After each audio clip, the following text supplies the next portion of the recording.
Boa noite, meninas. Boa noite, Daniela, Cris, Elide, Neide.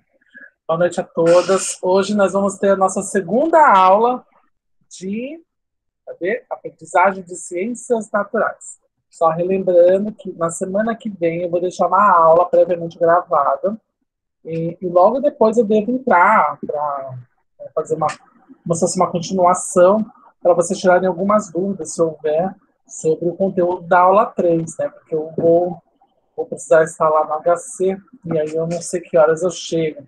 Como é uma segunda-feira e minha consulta está marcada bem para o final do dia, então pode ser que eu demore bastante para sair de lá. Então, para evitar vocês terem que ficar me esperando e tudo mais, aí eu já vou deixar gravado para vocês, tá bom? Bom, hoje nós vamos ver os conteúdos e estratégias para o ensino de ciências naturais, né? Bom, a semana passada nós tivemos a prova, espero que vocês tenham ido bem. Eu fui muito bem na prova. Tirei 5.000 pontos. Fiquei tão feliz. Aquela prova que eu fiz, que foi de empreendedorismo digital, estava difícil pra caramba. E como é difícil aí aquele sistema da prova, hein? Agora eu posso ter mais ou menos uma noção de quando vocês falam como é. Bom, então vamos lá. Lembrando que a prova dessa disciplina vai ser no dia 3 de maio. 3 de maio. Então vamos lá. Hoje a gente vai ver a organização e seleção de conteúdos fundamentais, algumas estratégias de aprendizagem e também sobre práticas avaliativas. Né? A gente vai conhecer a organização desses conteúdos e vai também compreender um pouco das estratégias de aprendizagem e também das práticas avaliativas. Então, a gente precisa entender primeiro, né, antes de iniciar, que a abordagem da prática pedagógica por meio da diversidade dos conteúdos, eles auxiliam na compreensão de que a aprendizagem se desenvolve de modo integrado, né? Até porque ciências naturais, ela compreende muito o mundo no qual vivemos, né? E vivemos de modo mais holístico, né? De modo mais completo. Porque a primeira coisa que a gente tem ideia de quando vai compreender o mundo é que a gente vai aprender mais sobre geografia. E na realidade não, né? O que mais vamos aprender o mundo como um todo é, obviamente, a disciplina de ciências naturais. Então, as crianças elas vão compreender muito mais o mundo através dessa disciplina do que, por exemplo, de geografia. Que geografia está muito ligada à questão física da Terra e a questão social, né, econômica. Né? Então, já as ciências naturais não, ela traz muito da questão da evolução, a gente falou muito isso, inclusive na aula passada, né, que o ensino de ciências serve especialmente para quebrar aquela coisa de que as crianças vieram da cegonha, ou que o mundo surgiu a partir de Adão e Eva, entre outras coisas que a gente sabe que não tem fundamento científico, né? Então, ele vai fazer essa compreensão um pouco mais visceral do que é a Terra, né? Porque ele vai entender também o seu corpo, a questão da saúde, né? Vai ver também a questão dos animais, como eles vivem, por que um é carnívoro e o outro não, né? E também outras coisas também ligadas à química e à física. Né? Os conteúdos, de acordo com a sua tipologia, vai ser explicado nessa aula. Nós temos 4 tipos de conteúdos, que são as factuais, as conceituais, as procedimentais e as atitudinais. Né? Também vamos ver a abordagem dos conteúdos segundo a ABNCC e também as estratégias voltadas para a compreensão das ciências da natureza. Né? Ciências da natureza, ciências naturais, mesma coisa. Tá? Sem distinção. É a mesma coisa. Então, vamos ver primeiro a organização e seleção de conteúdos. Então, os conteúdos de ensino e aprendizagem, lá o César Coll diz o seguinte, que os conteúdos das disciplinas devem ser abordados considerando os aspectos conceituais, procedimentais e atitudinais. Eu vou explicar já o que é cada um desses 3, né, nos diferentes conteúdos. Então, além disso, fundamentado na abordagem construtivista, o Zabala mapeou os conteúdos de acordo com sua tipologia, incluindo mais um tipo além desses três, né? Que é o factual, né? Então, nós temos os factuais, os conceituais, os procedimentais e os atitudinais. Então, primeira coisa em ciências naturais que a gente precisa entender é que os factuais, né, que são relativos aos fatos, ela que é um diferente conteúdo relacionado, óbvio, aos fatos, às localizações e os fenômenos concretos, né? São fenômenos que de fato existem. Por exemplo, eu citei a questão da criança ver pela cegonha. Criança nasce da cegonha, gente? Não. Isso não é um fato concreto, isso é um fato abstrato, bonitinho, para não contar como vêm os bebês, né? Então, os factuais vai estar muito atrelado aos fatos reais, né? Aquilo que é estudado.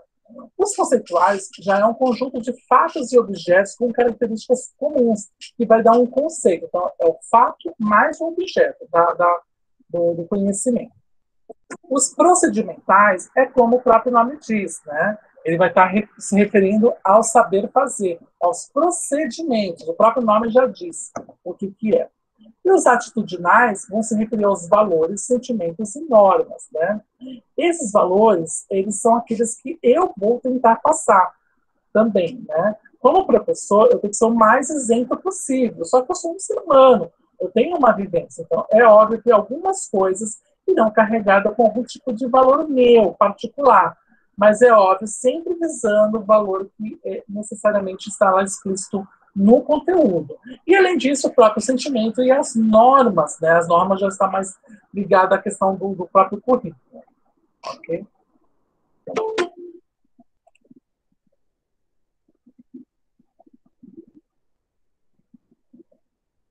Para exemplificar, os factuais vão trazer aquela nomenclatura científica, as datas, os nomes dos cientistas, né, que descobriram tal fato e tudo mais. Então, esses são os fatos, né, que são as informações importantes, as informações mais macro.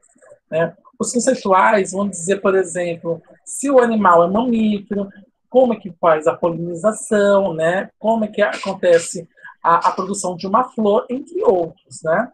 Os procedimentais, ele permite a execução de certas ações, como observação, comparação e classificação.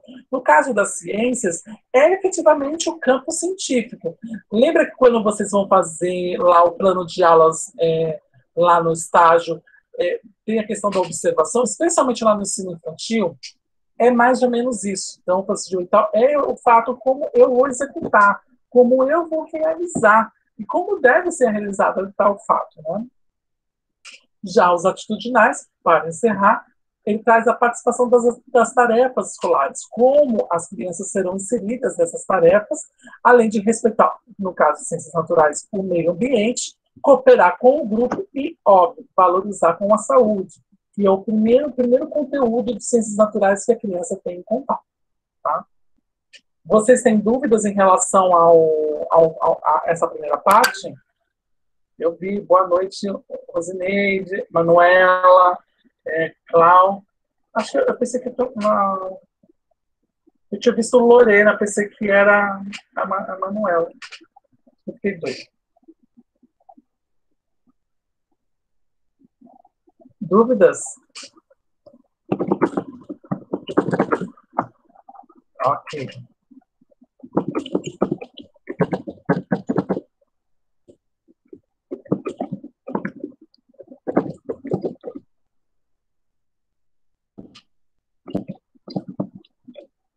Opa, cadê? Aqui, então. Agora a gente vai ver a apresentação dos conteúdos pela Base Nacional Comum Curricular, pela BNCC. Então, a primeira coisa que a gente tem que entender é a articulação dos conteúdos, como ele vai ficar dentro de cada série, cada ano, dentro de cada currículo, né? Então, as unidades temáticas, elas são estruturadas em um conjunto de habilidades cuja complexidade cresce progressivamente ao longo dos anos. Então, eu não vou conseguir chegar e falar para uma criança que está lá no primeiro ano, falar sobre a velocidade do som, né? Aqueles cálculos malucos de física e tudo mais. Eu não vou conseguir fazer isso, né? Até porque ele já é um conteúdo mais denso, um conteúdo mais abstrato, e abstrato para ele, tá? Abstrato não que não exista, mas é um conteúdo mais abstrato para ele. E esse conteúdo, ele precisa antes ser preparado através de outros conhecimentos. Então, por isso que essa articulação, ela precisa ser estruturada com um conjunto de habilidades que se necessita naquele ano específico, com aquela faixa de idade específica. Né? Então, por isso que eu não vou chegar e vou simplesmente apresentar um conteúdo de mecânica, né? Mecânica dos objetos, ou o que mais? Sobre tabela periódica, né? Sobre combinação de elementos. Não, primeiro eu vou apresentar, como eu falei, a questão da saúde, né? Para a criança. Por quê? E a questão da saúde, ele não se limita apenas ao ensino infantil, não. Ele ainda pega ao início dos anos iniciais também. Por quê? Porque ali ele vai ver outros conteúdos já escritos, que ele vai pegar um livro e vai conseguir visualizar e compreender, né? Então, o primeiro conteúdo principal é a questão da saúde, né? Que vai estar muito ligado à questão da higiene, né? Então, é a primeira conscientização, quando a criança entende por que ela tem que escovar os dentes, por que ela tem que tomar banho, por que ela tem que ir ao médico quando se machuca, sai sangue, entre outras coisas. Então, por isso que é o entendimento com ela mesma, né? Então, por isso que é o primeiro conteúdo que ela aprende. Então, essas habilidades, elas mobilizam conhecimentos conceituais, linguagens e alguns dos principais processos, além de práticas e procedimentos de investigação envolvidos na dinâmica da construção de conhecimento na ciência. Então, isso também vai estar muito claro nos trabalhos com diferentes tipos de conteúdo. Afinal de contas, o corpo humano, seu próprio corpo humano, ele já tem diversos conteúdos que podem ser explorados, né? Então, ele vai começar de um modo mais simples para ir para o mais complexo. Então, vamos aqui usar um exemplo da unidade temática com objeto de conhecimentos com as habilidades. Então, a primeira coisa que eu vou ver aqui na unidade temática, vida e evolução. Então, os objetos de conhecimento nessa parte de vida e evolução, eu vou entender corpo humano e o respeito à diversidade, né? Então, as habilidades que eu pretendo encontrar nesse tipo de unidade temática é localizar, nomear e representar partes do corpo humano e além de explicar suas funções, né? Afinal de contas, a gente vai estudar o corpo humano, então por que serve cada parte do meu corpo, né? Por que eu não posso cortar um dedo, né? Por que eu preciso de um dedo? Por que meu nariz é assim? Por que eu tenho cabelo, entre outras coisas, né? Além disso, uma habilidade também é discutir as razões pelas quais os hábitos de higiene são necessários, né? E além de comparar características físicas entre os colegas, reconhecendo a diversidade e a importância da valorização do acolhimento e do respeito às diferenças, né? Eu até imagino que quando a pessoa escuta pela primeira vez a palavra diversidade em conteúdo de escola, a primeira coisa que remete é aquela questão do gênero, né? Mas não, a diversidade é justamente falar que o meu nariz ele tem um jeito de outra pessoa tem outro. Né? Meu olho tem uma cor, de outro tem outra cor. Eles não são iguais, né? Cada um vai ter a sua cor diferente, a sua cor única, e tá tudo bem. Né? E tá tudo bem. Né? Então, essa percepção são habilidades de vida e saúde, vida e evolução. Dúvidas?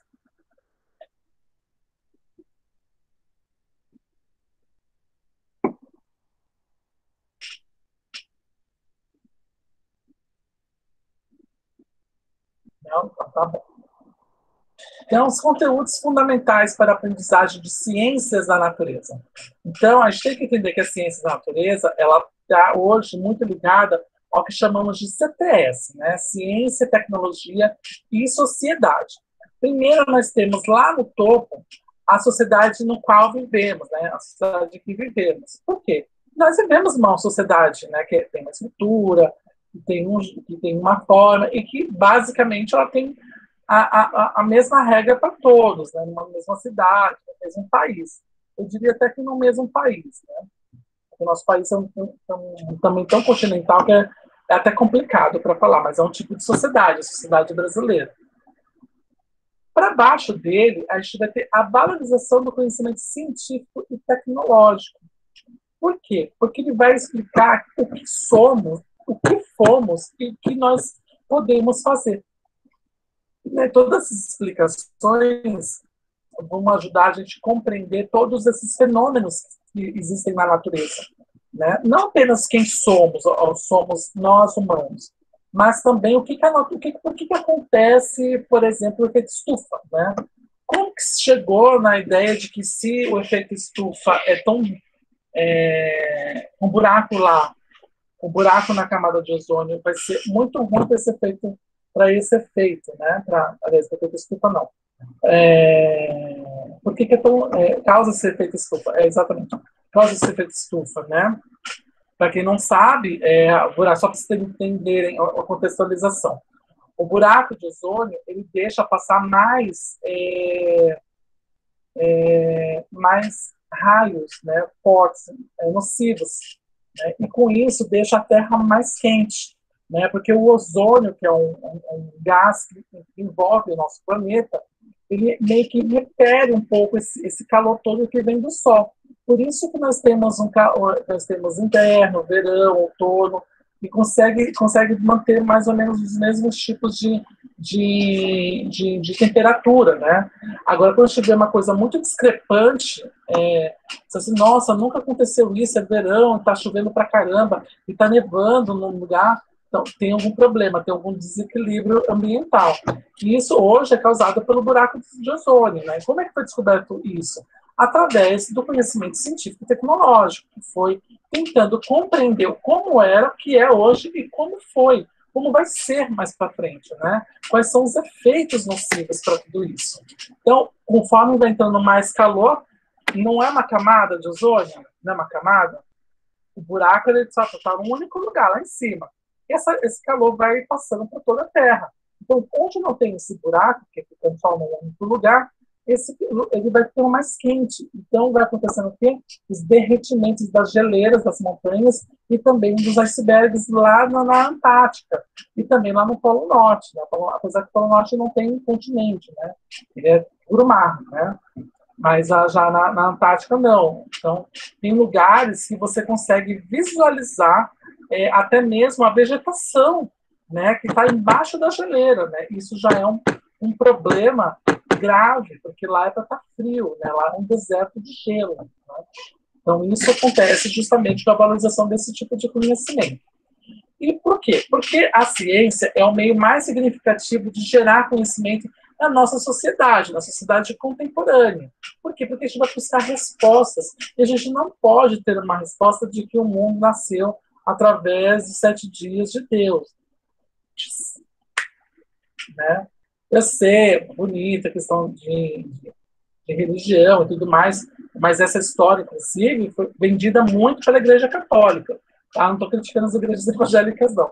Essa foi uma história que foi muito vendida pela Igreja Católica. E se você fosse contra, você era condenado à morte, né? Você é um herege, você ia contra as leis de Deus. Né? Então, hoje nós sabemos que não é assim, né? O mundo pode até ter surgido em 7 dias, né? Mas não foi do jeito como está escrito na Bíblia, né? A gente surgiu lá do Big Bang, que aí criaram os planetas, que aí veio os prótons, né? Que são os primeiros animais da nossa Terra, que eram aquáticos, enfim. E assim vai a questão da evolução e somos hoje o que somos. Eu falei para vocês na semana passada dos chimpanzés, né, dos orangotangos, né, que eles estão no equivalente à idade da pedra nossa, né? Então isso mostra um pouco de como a evolução, como que se chega nesse tipo de conhecimento, né? Esse tipo de conhecimento justamente pela observação, pela pesquisa, para poder tentar entender até o que nós fomos, né? Então, a articulação da ciência e tecnologia, ela está presente nas nossas vidas, né, na vida das pessoas, por exemplo, hoje, um tema muito atual, na utilização de vacinas, remédios, energia elétrica, TV, celular e computadores. Eu vou voltar nessa questão da vacina, porque o que mais a gente escutou é que, assim, como confiar numa vacina que em 5 meses ficou pronta, né? Não foi isso que mais se falou no ano passado? Então, por quê? Por exemplo, eu confio na vacina, né? Lucas, confio na vacina. Por que eu confio? Porque hoje a nossa tecnologia ela está melhor do que há anos atrás, né? Basta lembrar que levou-se muitos anos para poder achar a vacina da varíola, né? Que é uma doença que está erradicada no mundo. Ela não está extinta, mas ela está erradicada, né? Então, ela existe em laboratório. Então, levou muito tempo. Por quê? Porque nós tínhamos uma tecnologia muito precária, muito arcaica. Os computadores, o nome computador, por exemplo, o smartphone é uma evolução do computador, né? Basta lembrar os nossos celulares, lá no final da década de 2000, não tinha câmera. Quando foi lá em 2004, surgiu os celulares com câmera. Como surgiu? Surgiu maravilhoso. A foto era horrível, quem me lembra, era horrível, era muito feio, era muito de baixa qualidade. 7 anos depois, as fotos já estavam um pouco melhores, né?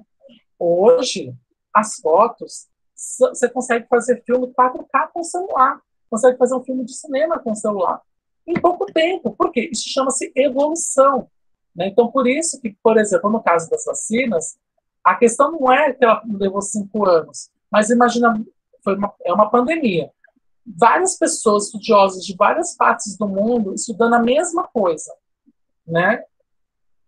Basta lembrar que também o DNA, não é o DNA, acho que é o genoma, se eu não me engano, né? É o genoma, se eu não me engano, é o genoma. O genoma da própria Covid foi descoberta no Brasil. No Brasil, antes da China, antes dos Estados Unidos, antes de países de primeiro mundo. Então, por que é isso? Porque nós temos a ciência e a tecnologia ao nosso favor, inclusive num país subdesenvolvido como o nosso, né? Então, por isso que é muito importante o papel das ciências, né, em nossas vidas.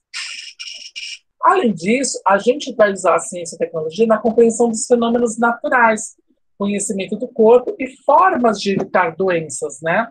A gente não tem um passado muito remoto, as pessoas não tomavam banho. Por quê? Se acreditava, a Igreja Católica dizia que era pecado você ficar desnudo, então você tinha que ficar com aquela roupa, aquele futum, o ano inteiro, aí você ia tomar banho em maio, né? Um banho em maio. Todo mundo diz que maio é o mês das noivas. Na verdade, não é bem maio, era junho, tá? Por quê? Porque você tomava banho em maio. Você tomava banho em maio, né? E por isso que tem o buquê é para poder dar uma diminuída no cheiro, né? No futum da noiva, depois de um mês, né? Sem lavar. Mas também tem umas outras explicações. Lá na Europa, o pessoal, eles vivem num clima um pouco mais frio. Então, é normal as pessoas que moram num clima mais frio tomarem menos banhos, por exemplo, que eu aqui em São Paulo. Apesar que eu acho que em todo lugar tomo 2, 3 banhos por dia. Eu gosto de banho. Então, é normal, né? E, além disso, o nosso é cultural, né? Mas é muito normal, porque o pessoal brinca muito que os franceses são fedidos e tal. Mas é porque lá tem outras questões que atravancam esse costume pegar melhor, né? Lá a água é muito cara e, além disso, lá é muito frio. Então, eles preferem não tomar banho. E, além disso, a própria articulação de ciência e tecnologia vai também trazer a utilização consciente de recursos naturais. Afinal de contas, uma outra palavra que está muito na moda nos últimos anos é a palavra sustentabilidade. Né? Por quê? Porque o nosso mundo ele é sustentável, ele é autossustentável. O problema é que a gente está destruindo tudo. O homem é uma praga, ele está destruindo tudo. Sabe as pragas do Egito que tem na Bíblia? Não, lá não são as pragas. Nós somos as pragas do Egito. Nós somos ruins. Nós estamos explorando ao máximo os recursos do planeta até se esgotar, né? Sem dar tempo de fazer aquele ciclo de renovação, né? A própria questão dos combustíveis fósseis é uma prova disso, né? Não tinha muito objeto de plástico há mais de, deixa eu ver, há 50 anos atrás, não, há 70 anos atrás, tudo era de lata. Basta vocês verem a lata de óleo, como é que era. Era uma lata mesmo de óleo, né? A manteiga vinha no plástico? Não, a manteiga vinha numa lata, né? Até uns 30 anos atrás, eu criança, eu peguei o Todd de vidro, né? Foi trocando por quê? Porque esse tipo de material ele é mais caro, né? Então, apesar de ser reciclável, melhor reciclável, ele é um material mais caro. Então, eles queriam um material que fosse um pouco mais barato para se fazer. E aí utiliza justamente o petróleo, né, para fazer o plástico. Né? Então, e a gente, tudo que a gente usa tem plástico, tudo. É difícil você ir num lugar, pode ter nada, mas vai ter alguma coisa de plástico. Então, e o plástico, ele, apesar de ser reciclável, nem todo plástico é reciclável. Né? E a gente produz muito lixo, né, relacionado a isso. Dúvidas relacionadas aos conteúdos fundamentais para a aprendizagem de ciências da natureza?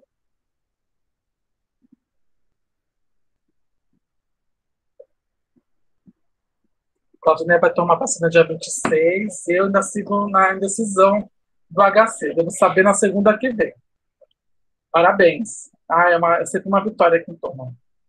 Meu namorado tomou, fiquei muito feliz. Aí a Claudinei falando, várias cabeças pensando com a mesma coisa, mesmo intuito. Deve ser a questão de por que, por exemplo, a vacina, né, saiu tão rápido, né?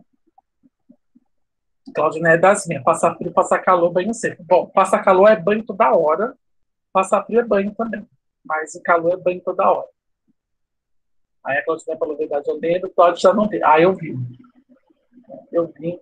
Eu peguei a lata de soia, a lata de lisa, né? Tanto que a propaganda da soia, a soia ela era amarela, era tipo uma panela de barro com um monte de legumes no meio, assim, né? E a panela aqui, um monte de legumes, a panela aqui, um monte de legumes, e a tampa bem em cima, né?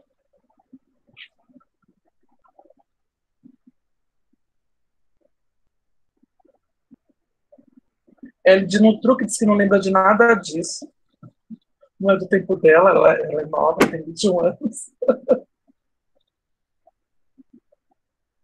Então, por que mudou, né? Mudou porque é mais barato, né? Basta ver que antigamente os refrigerantes eles eram em garrafas de vidro, né? Tem até uma teoria, e é verdade, eu sou cocólatra, eu posso dizer. Eu que sou cocólatra, eu posso dizer. Que a Coca-Cola de vidro, ela é mais gostosa que a Coca-Cola de garrafa. E é verdade.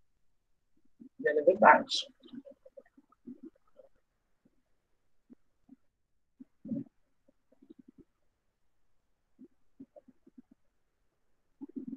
Dúvidas e conteúdos fundamentais de aprendizagem da ciência da natureza?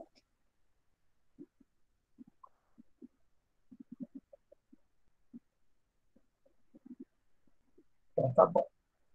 Então, vamos ver agora a construção da prática pedagógica para o ensino da ciência da natureza. Né? Então, para construir essa prática, a gente primeiro precisa escolher o conteúdo que vai trabalhar. Geralmente, a gente vai pegar na própria BNCC ou até mesmo nos currículos, né, regionais, no caso aqui no estado de São Paulo, currículo paulista. Prefeitura de São Paulo, eu ia falar Prefeitura de Santos.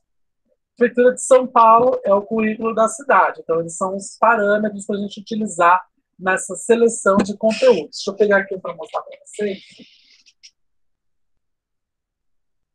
Está em algum canto. É óbvio que eu vou mostrar para vocês o de inglês, porque é o que eu tenho aqui. Óbvio, né? Óbvio. Então, por exemplo, o de inglês é ótimo porque ele tem desde o primeiro ano. Então dá para entender. Então, olha só. Então, essa aqui é mais ou menos a como vai fazer a escolha dos conteúdos. Eu preciso dar, não precisa mostrar exatamente, tá? Só para vocês entenderem. Ele tem uma estrutura, né? Ó, tem uma estrutura no qual eu vou resetar. Né? Esse aqui é só o primeiro, né? É só o primeiro ano, essa página. Então, durante o ano inteirinho, esse é o conteúdo que eu vou trabalhar. Né? Até tem esse desenho aqui, ó. Esse aqui, ó. Que são dos ODS, né? Os Objetivos de Desenvolvimento Sustentáveis, né? Para poder a criança compreender de modo intrínseco, né? Essas questões da sustentabilidade. Né?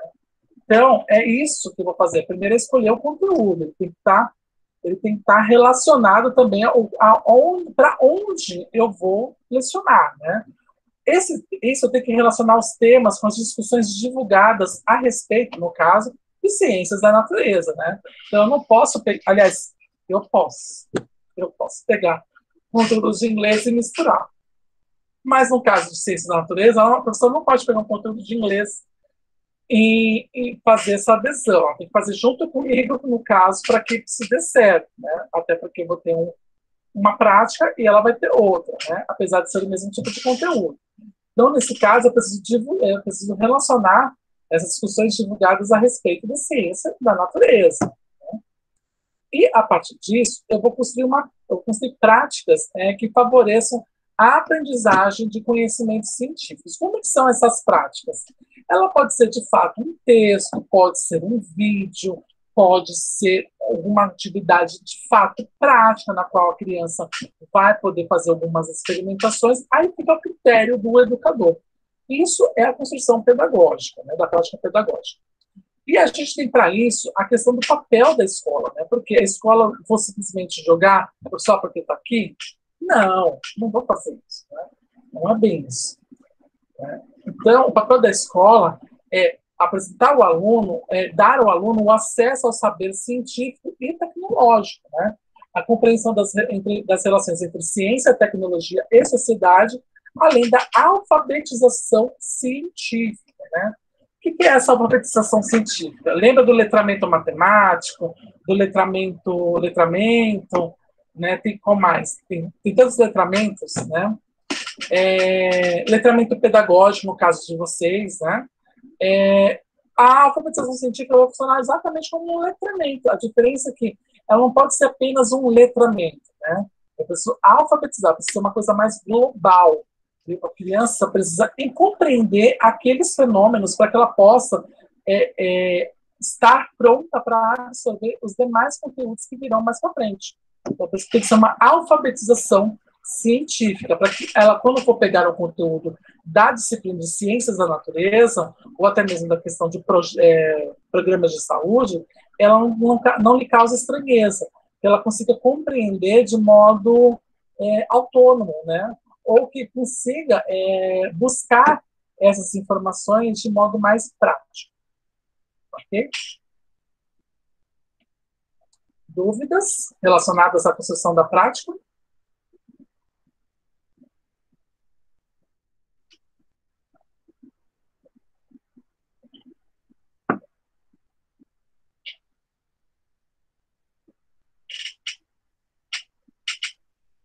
Ok.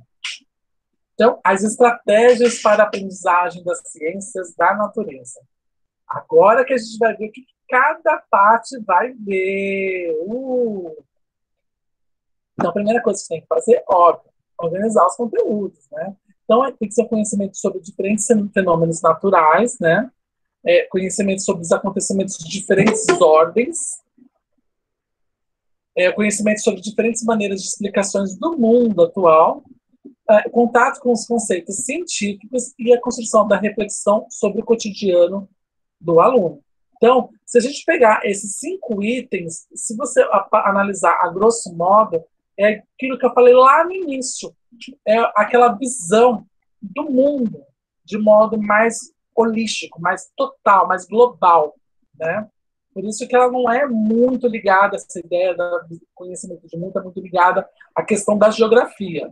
A geografia vai falar da questão física da Terra, da questão política, econômica, né, social, mas essa questão de entender o que somos, né, o que somos, ele vai estar muito ligado à questão das ciências, né. Então, quando eu consigo compreender esses fenômenos naturais, entender o que são esses acontecimentos no mundo, seja, por exemplo, na questão do Pantanal, com aquelas queimadas, né, dos animais, por que os animais estão fugindo? Por que é difícil encontrar, por exemplo, a jaguatirica na Serra do Mar, né? Eu vi uma reportagem hoje no SP1 que falava que na câmera da rodovia dos Bandeirantes apareceram um casal de papagaios verdadeiros, né? Que é uma espécie.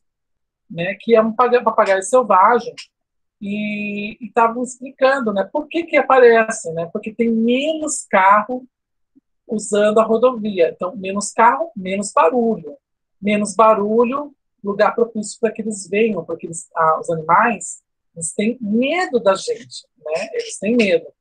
Eles atacam a gente, por exemplo, uma jaguatirica nos ataca, geralmente porque está acuada e acha que você está em cima dela para atacar. Basta vocês verem um rato, né?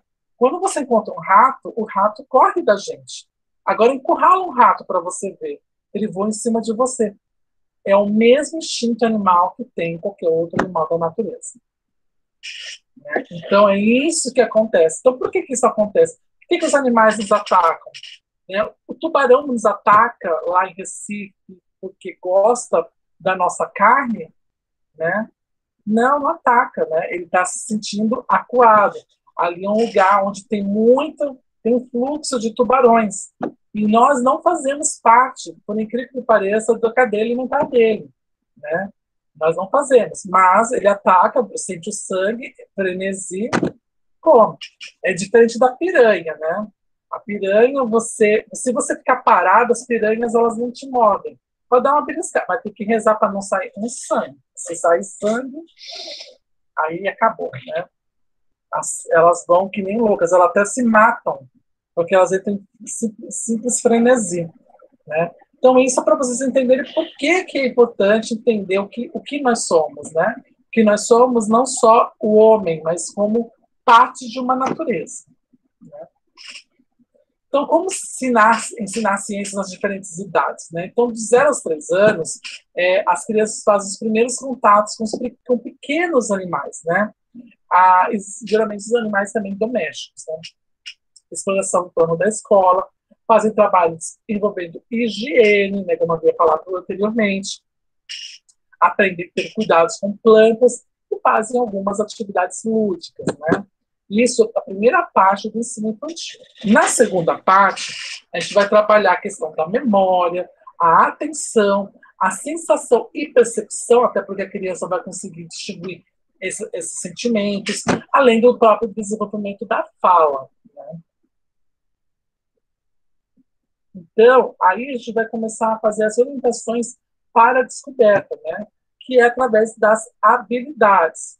Quais são essas habilidades? A questão da observação, a questão da descrição, a experimentação, a comparação, o registro e o questionamento. Né? A observação para eles verem o fenômeno acontecendo, depois escrever a descrição para eles descreverem aquilo que eles viram, o que eles sentiram, né? Qual foi a emoção que eles tiveram vendo aquilo. Aí vem a questão também da experimentação, que é o agregamento dessa observação em seu capital cultural, né? O registro, a comparação para eles compararem com outros sentimentos que eles já porventura já tiveram, né? Eu, por exemplo, até a gente falou aqui da barata, né? Eu morro de medo de barata. A explicação, poderia dizer uma explicação simples, porque todo filho de Oxum tem medo de barata, mas só que isso aí não se sustenta, né? Eu tenho medo de barata porque quando eu tinha 2 anos, 1 ano, 2 anos, para mim é muito nítido. Só essa parte que eu não lembro. Eu estava machucado aqui, né? Estava sangrando. Não sei se foi a barata, eu acho que não, porque a barata não tem poder de machucar, né? Mas a barata pousou bem onde estava sangrando. E eu olhei para o sangue. Acho que não me lembro de ter visto aquele sangue antes. Hoje eu tenho simplesmente fobia de barata, né? Então, isso ficou com uma comparação. Hoje, eu não consigo matar uma barata, né? Por quê? Porque me remete àquela primeira sensação que ficou muito forte. O registro, aí é justamente isso que aconteceu comigo, que eu lembro, fica gravado na memória, está com falhas, né? Mas está lá gravado na memória e o próprio questionamento. Por que eu tenho medo de barata, né? O que a barata faz, né? Aliás, eu não tenho medo de barata, eu tenho medo da blalate americana, né? Que é aquela barata de esgoto que a gente mais conhece como a barata, mas tem outros tipos de barata que, na realidade, não fazem tanto mal nem medo, né? Por exemplo, a barata do mato, não tenho tanto medo, assim, né? Tem a barata do mar também, que tem geralmente nas pedras, elas são pequenininhas, as cinzas, não tenho medo. Agora, a blalate americana tem pavor. Pavor, pavor, pavor. Dúvidas em estratégias para a aprendizagem das ciências da natureza? Vamos lá.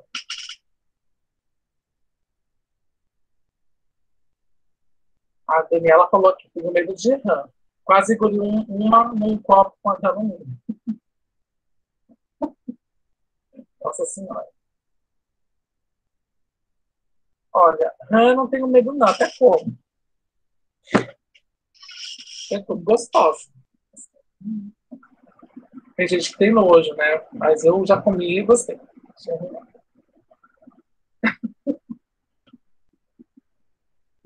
Ah, eu já comi, é gostoso, não é ruim não, tem gosto de frango.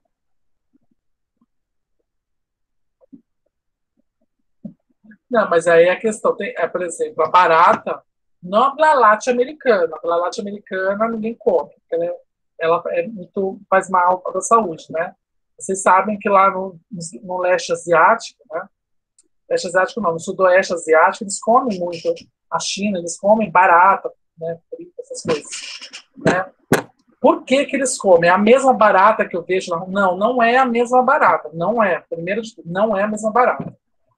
Essa barata que nós conhecemos, que tem aqui na Europa, chama-se Blalate americana, e ela só existe aqui no continente europeu. Né? Ela tem, até tem na Europa, bastante até. Né? Porque a Europa, não, apesar de você ver a rua limpinha, ela não é um posto de limpeza, não. Né? Tem por conta das navegações, então acabou levando essa barata. Né? Então, é uma barata diferente. Né? Então, tecnicamente, não é uma barata, não é uma barata nojenta.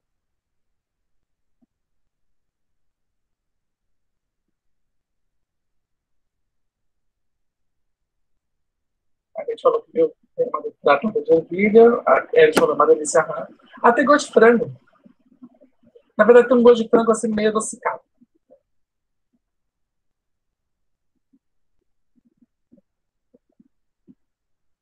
Então, vamos lá. As práticas avaliativas, né? Que é para a gente finalizar essa aula. Então, as práticas avaliativas, primeiro de tudo, especialmente para as crianças, ela tem que ter uma concepção fragmentada, ela não pode ser simplesmente toda completa, né, de um conhecimento todo. Tem que ser, de fato, passo a passo, tem que ser fragmentado, até para que a criança consiga absorver cada uma dessas etapas. Né? Ela precisa ter um caráter limitado, né, da importância dela ser fragmentada e, óbvio, ter uma etapa final. Né? E, além disso, tem que trazer também a concepção de erro, porque, afinal de contas, nas práticas avaliativas, você está colocando a mão na massa. Então, vai ter erro. Né? E, dependendo do que você for, o erro vai dar ele. Né? Então, mas aí tem que trazer aquela concepção do erro, né? Não como frustração, mas uma concepção de erro para que ele possa aprender naquele processo que não deve seguir aquela forma. Né? Então, o erro ele é reconhecido como um elemento que permite ao aluno entrar em contato com seu próprio processo de aprendizagem, perceber que há diferenças entre o senso comum e os conhecimentos científicos, né? Então, por isso que é interessante ter essa concepção de erro, né? A caracterização da avaliação, né, como já havíamos falado, ela pode ser formativa, somativa ou diagnóstica, né? Ah, a formativa, ela integra o percurso de aprendizagem de modo contínuo, almejando a reorientá-lo, né? Essa orientação, como nós já vimos, ela pode acontecer tanto para mim, como professor, quanto para o aluno, né? Ele vai seguir até com uma medida e para ver o que precisa melhorar ao longo desse processo ou tomar algumas decisões, né? Já a somativa é aquela avaliação que ocorre lá no final do processo, porque ela tem uma intenção de verificar um resultado final, né? Ela vai somar os conhecimentos até ali apreendidos, né? Não aprendidos, apreendidos, com dois Es, tá? E tem a avaliação diagnóstica, que ela é proposta sempre no início do processo da aprendizagem, para que o professor identifique os conhecimentos da sua turma no sentido de elaborar um planejamento. Então, quando você vê, você já sabe mais ou menos o que pode explorar ou não, ou se precisa fazer uma apresentação maior, né, daquele conteúdo, ou se não, você pode e seguir, fazer já, começar com o bonde andando, né, com alguns conceitos micro, para que possa realizar algum outro tipo de atividade. Então, nessas práticas avaliativas no processo de ensino de ciências da natureza, a gente tem que sempre considerar as perspectivas que orientam as concepções de ensino e aprendizagem. A gente precisa estabelecer práticas coerentes com os tais propósitos. Não esqueçam que são ciências da natureza, né? Eu não vou chegar a um conteúdo de falar sobre a água e tentar discutir sobre petróleo, né? Algo de errado não está certo não sair, né? Então, tem que ter uma coerência, né? E, além disso, valorizar a trajetória de aprendizagem construída pelo aluno, né? Suas concepções espontâneas e os seus erros, né? Por isso que hoje, especialmente na matéria de língua portuguesa, a gente não refaz a redação, a gente faz reescrita da redação. Porque quando se refaz a redação, a ideia é de que aquilo lá não deu certo. E a reescrita, ela já não tem mais essa concepção, né? Ela traz a concepção de que você precisa só dar uma melhor organizada naquilo que você fez, que tá bom. Só precisa dar aquela organização. A mesma coisa vai acontecer quando você for avaliar na questão nos quesitos de ciências da natureza, né? Então você precisa trazer essa construção de modo, essa aprendizagem construída, de modo que ele consiga entender aquilo como uma parte de um tijolo da escada que eles estão subindo através do conhecimento. Dúvidas?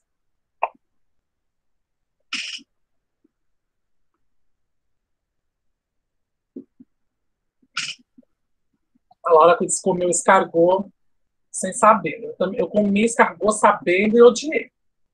Achou ruim. Não sei se você gostou. Eu não gostei. Nenhuma dúvida?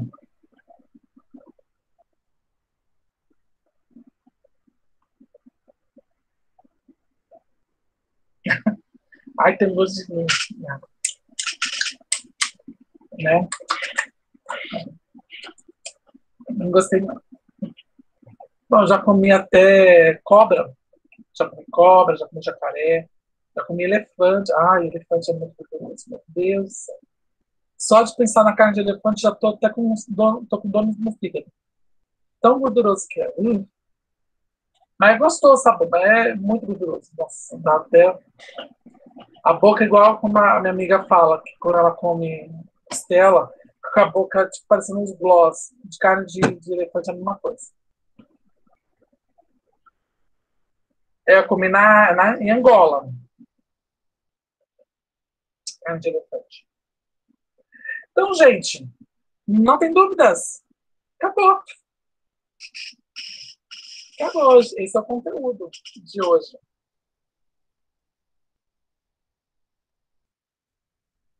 Já. Esse é o conteúdo de hoje.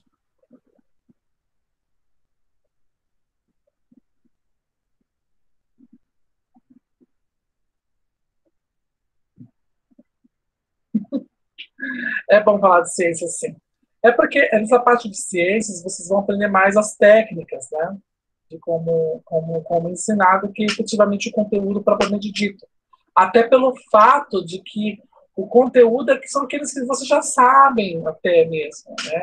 É a questão da higiene, é aquele conteúdo mais micro relacionado à natureza e tudo mais. Então, é mais mesmo a prática.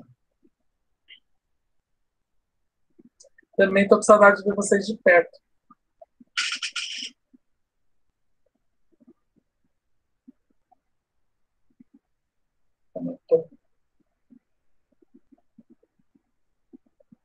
Espero que no próximo semestre já volte tudo presencialmente.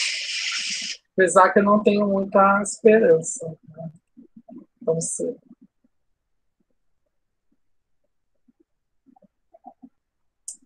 Então tá, gente. É isso. Até a semana que vem. Semana que vem, como eu falei, vai ser um vídeo gravado, que eu vou deixar disponível. Aí depois eu entro, mando lá o link para vocês. Vou falar, ó, cheguei em casa. Então eu vou deixar ele disponível. Ele vai ter estreia. Eu vou mandar o link antes. mas ele não vai ficar disponível de cara. Ele vai estrear às 19h05 da segunda-feira. Não, 19h10 da segunda-feira. Até para que eu tenha o tempo de chegar em casa e fazer com você, e fazer o bate-papo depois com vocês, tá bom? Então, por hoje é só.